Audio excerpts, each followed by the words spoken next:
You could say she's like a prairie fire. You could say she's like a... Oh, you could say she's like a prairie fire. A soaring spirit riding on the flames of her desire. If you feel a burden in your soul tonight, prairie fire is the name you'll know her by. Look how you light the midnight sky. Prairie fire, tell us why.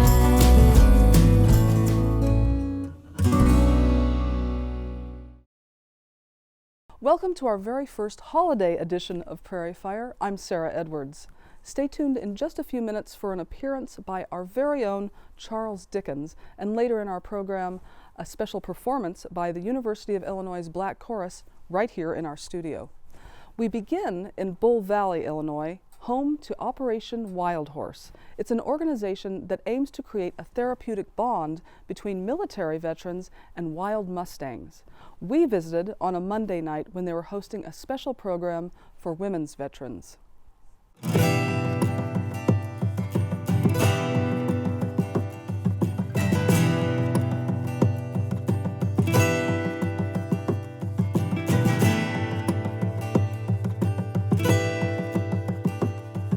There's so many organically similar things about people who've served in the military and wild horses.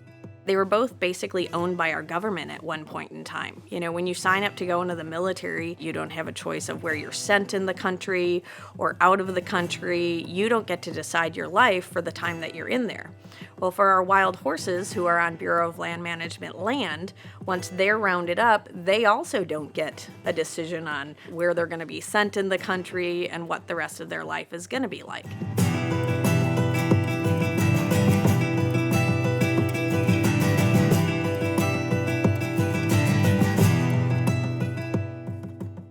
Unfortunately, there's a little bit of back and forth with what's the right thing to do for wild mustangs, you know, what the appropriate management level is for the herds out on the range, and why and how they have to do roundups to keep them at an appropriate management level. For us, it's making sure that once they come into our program that they are doing something that's amazing with their lives that made them being rounded up worthwhile.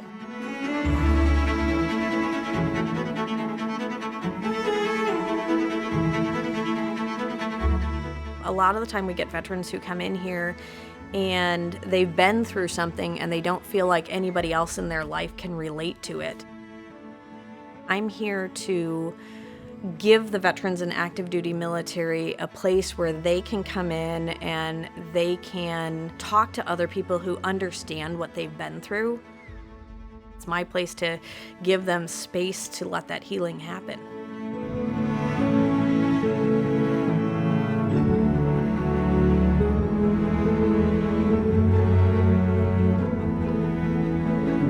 And I think it's such a unique opportunity to take two great pieces of our American history and put them together and just make a difference for both of them.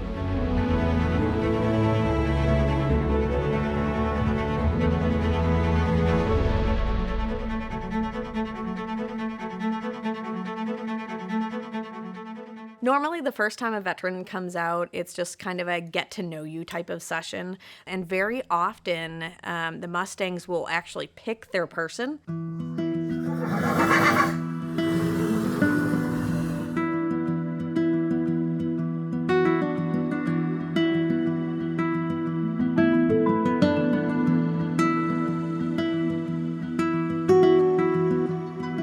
I think they are unique, the Mustangs, in the sense that they have generations and generations of living together in a family unit and developing those bonds. So I think in some way that's a little bit removed from domestic horses' psyche, but it's still very fresh in the Mustang's mind. So they look for that bond with you. And when it happens, you feel it.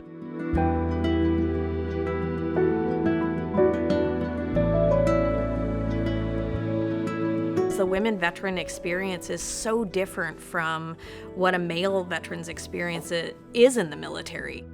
Women veterans need places to go and the support for their time in service as well.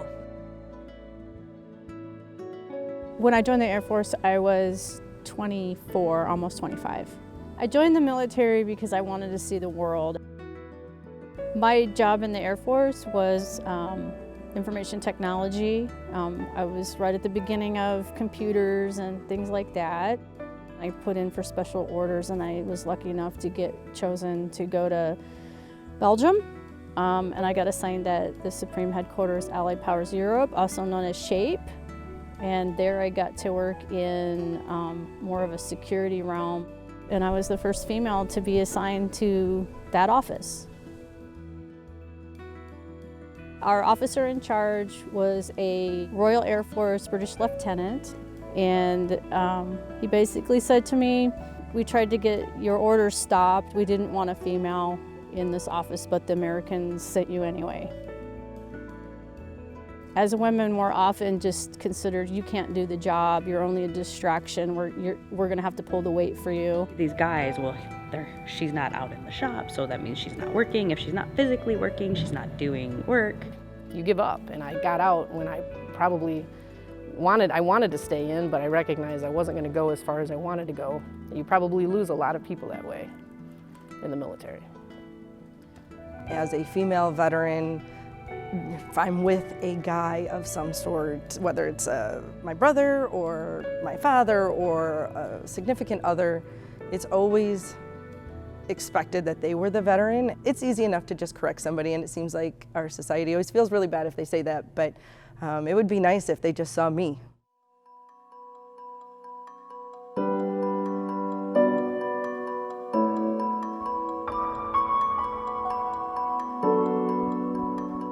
We had a Saturday camp here that we invited all veterans to come out to, and one of our female veterans was like, you know, I'm not 100% comfortable coming out to that camp because my experience was so different. I told her, you know, what we're really lacking is, you know, women's groups for us to get together. I mean, for me, unfortunately, a lot of the PTSD and experiences that I have came from, unfortunately, other vets and male vets, and it's from our own brothers. You know, these are the guys we're supposed to trust. So she's like, well, let's do it. Let's make a women's group. I'm like, really? But Patty, she doesn't hold back. She's like, if that's a need, let's fill that hole. If someone's coming in and having problems, we might not ride. We might just talk to her and get her through whatever's going on. We're here to support each other, and that's a really, really great feeling. When you get to be around other women and you start to tell your story, there's a lot of validation that comes from that, because then you're recognizing that there are other women, certainly other women in the military, that have experienced the same things, and you don't feel so much of an outcast. I hope all the women feel the same as I do, that I'm so grateful for having found this group. I feel like I could trust them with anything, honestly. If I ever needed anything, I feel like they would be there, no questions asked. It's filled a hole for me that is very special, and it's allowed me to continue my service. You can take as much from Operation Wild Horse as you want. You can just come out here and just get away from your day if you're having a bad day. Or you can, you know, you can learn how to actually ride Western dressage. It's just become part of my life and my soul. Horses are part of me now, and they always will be.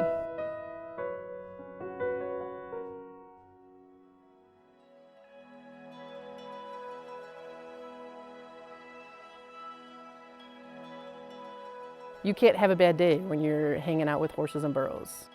Something about a burro, you want to laugh, you want to smile, you know, hug a burro, that will make your day. They're just fun. I light up thinking about them, they're hilarious.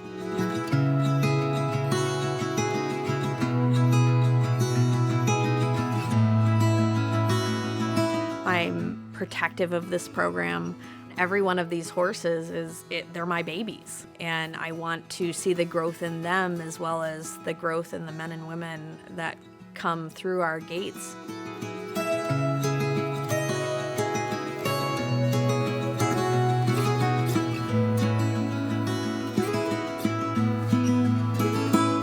When I first started writing Bingo, it was a lot of not really knowing what his buttons were, what to ask him or how to ask him to do things. It's really my issue, understanding him and asking him in the correct way to do things. It's like we're partners dancing.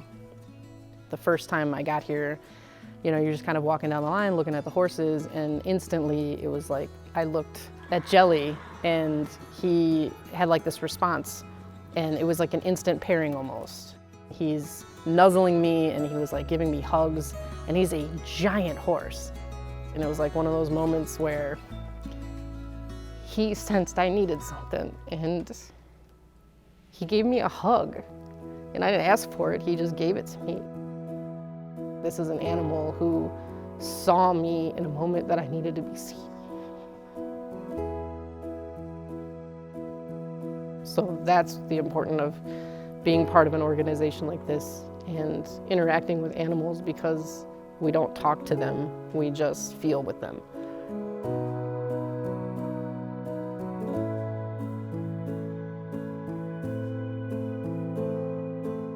We owe everything to the men and women in our military, and to be here every day and to try and give 100% back to them. It's the greatest gift.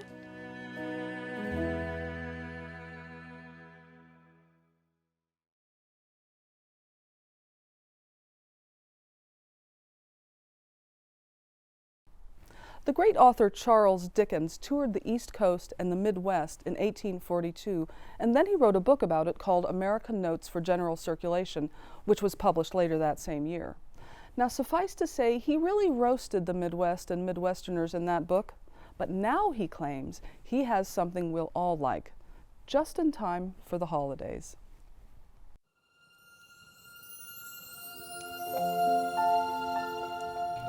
Tea, dear. Yes, please. Thank you. Now, this book you've written, what are you calling it? A Christmas Carol. Could you read some bits of it? Certainly. A Christmas Carol by Charles Dickens. Stave 1. Marley's Ghost. Marley was dead to begin with. There's no doubt whatever about that. What a silly way to start a book. Oh, hang on. Yes, but it gets better. Scrooge's nephew comes in and says, "A Merry Christmas, Uncle. God save you." "Bah," said Scrooge. "Humbug." "Christmas a humbug, Uncle?" said Scrooge's nephew. "You don't mean that, I'm sure." "I do," said Scrooge. "Merry Christmas. What right have you to be merry? What reason have you to be merry? You're poor enough." "Come then," returned the nephew gaily. "What right have you to be dismal? What reason have you to be morose? You're rich enough."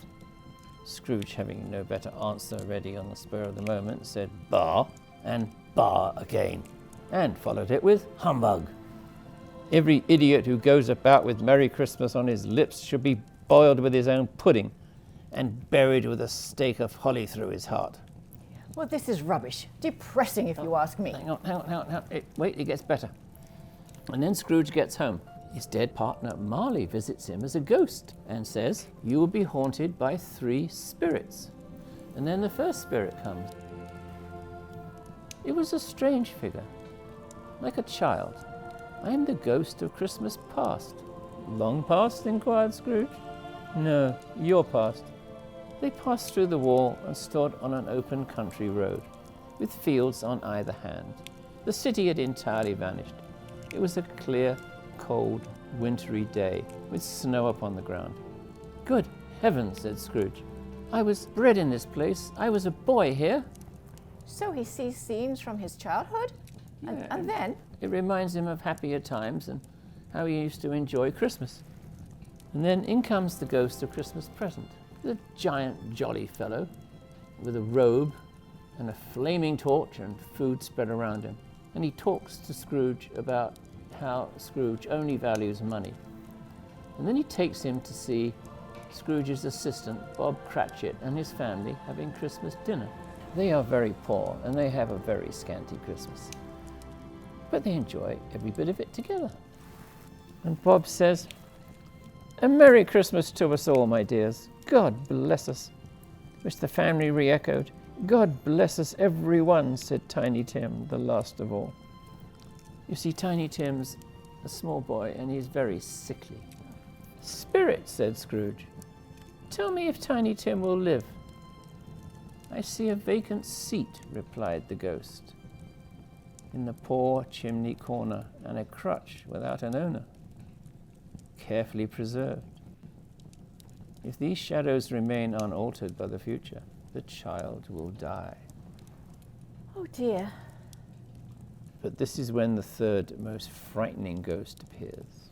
The phantom slowly, gravely, silently approached. It was shrouded in a deep black garment. "I am in the presence of the ghost of Christmas yet to come," said Scrooge. The spirit answered not, but pointed downward with its hand. "You're about to show me shadows of the things that have not happened, but will happen in the time before us?" Scrooge pursued. "Is that so, Spirit?" And it is so. The Spirit showed Scrooge that when he dies, no one is going to grieve for him, and they will all remember him as an old curmudgeon and not care. Then the Spirit takes Scrooge to see his own grave. "Spirit," he cried, clutching at its robe, "hear me! I am not the man I was. I will not be the man I must have been but for this intercourse. Why show me this if I am past all hope? Assure me that I may yet change these shadows you've shown me by an altered life. I will honor Christmas in my heart and try to keep it all year. I will live in the past, the present, and the future. The spirits of all three shall strive within me. I will not shut out the lessons they teach. Oh, tell me I may sponge away the writing on this stone." Scrooge was better than his word. He did it all, and infinitely more. And to Tiny Tim, who did not die, he became a second father. He became as good a friend, as good a master, and as good a man as in the whole world. And it was always said of him that he knew how to keep Christmas well. May that be truly said of us and all of us. And so, as Tiny Tim observed, God bless us, everyone. Darling, that was wonderful. Merry Christmas. Merry Christmas.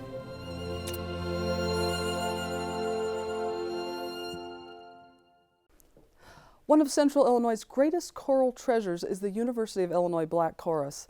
The group was founded in 1968 and has thrived under the longtime direction of Dr. Ollie Watts Davis. So when we were planning our first holiday edition of Prairie Fire, we thought immediately of the Black Chorus. Thank you guys all for being here.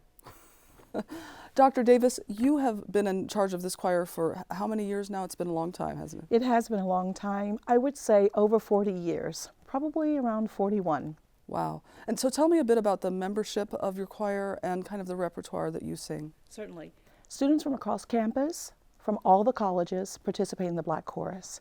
It's an academic offering as well as a student leadership organization and a workshop. We also have very wonderful members from the community who join us.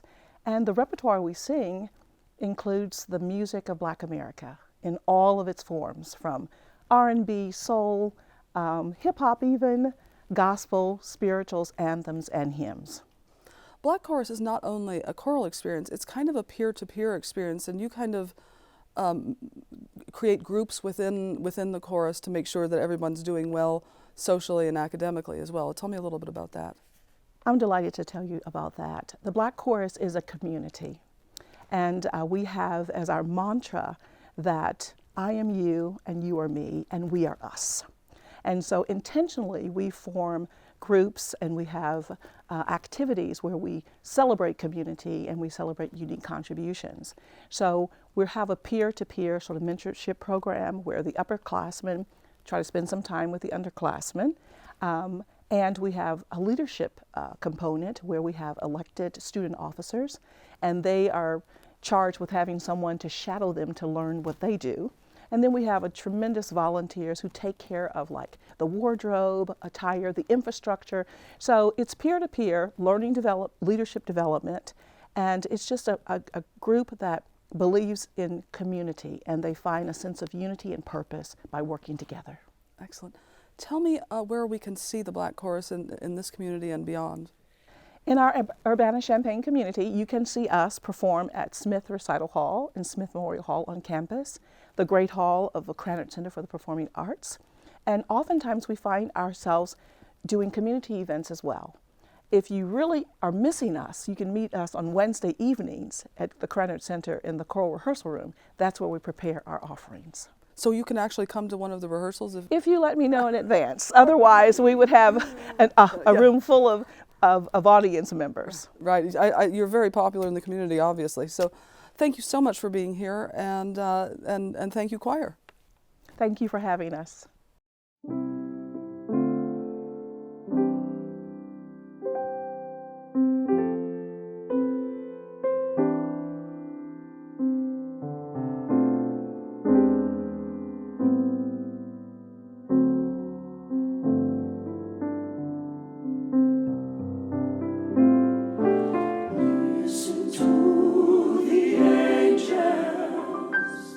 Rejoicing there so sweetly, receiving heaven's glory, the night that Christ was born. Can't you see the people coming from every nation, pleading for salvation, the night that Christ was born.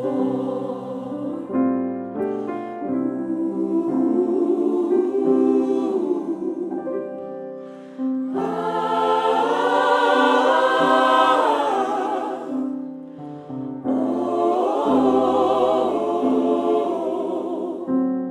The night that Christ was born.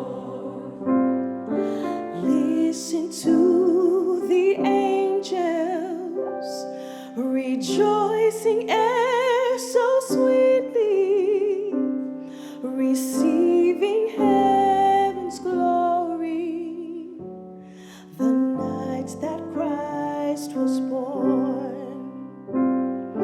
Can't you see the people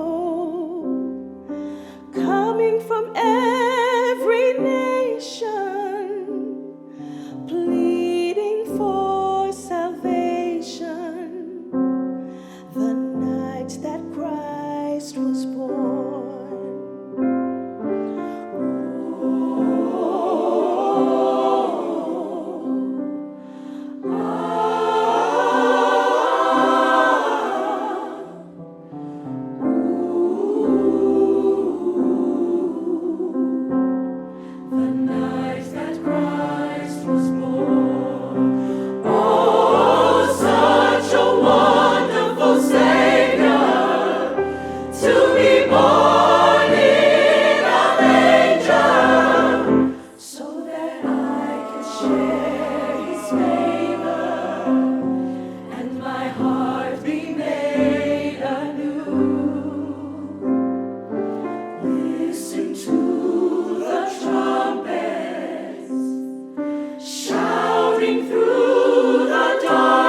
anticipating the light, the break of dawn.